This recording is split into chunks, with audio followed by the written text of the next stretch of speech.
దానికి ఒక దృష్టాంతం చెప్పారు. ఒక ఆయన దారిలో పోతున్నాడు. అక్కడ ఒక పుట్ట కనపడ్డది. అక్కడ ఇద్దరికి వివాదం వచ్చింది. ఈ పుట్టలో పాము ఉన్నదా లేదా? ఆ పుట్ట మీద నేను కాలు పెడతాను అని ఒక ఆయన అన్నాడు. నేను కాలు పెట్టను, నేను పక్క నుంచి పోతాను అన్నాడు ఇంకో ఆయన. అక్కడ నిజంగా పాము ఉన్నది. పుట్ట మీద కాలు పెట్టిన ఆయన కాలు కాస్త కాటేస్తాడు. ఈ పక్క నుంచి పోయిన ఆయనకు ఏ విధమైన ఇబ్బంది కాలేదు. అక్కడ పాము ఉన్నా లేకపోయినా పక్క నుంచి పోయిన ఆయనకు ఏ ఇబ్బంది కాలేదు. కానీ దాని మీద కాలు పెట్టిన వాడికి మటుకు అక్కడ పుట్టలో పాము కనుక ఉన్నట్టయితే వాడి కాలు కాటేసే ఇస్తుంది.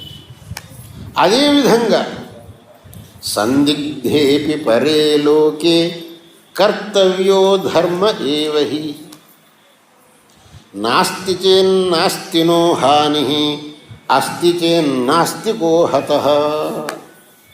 అది ఉన్నా లేకపోయినా మనకేం ఇబ్బంది లేదు. కానీ ఆ పరలోకం అనేది ఉన్నదేమో కనుక వాస్తవం అయితే నాస్తికుడు అనేవాడు మాత్రం సర్వనాశం అవుతాడు.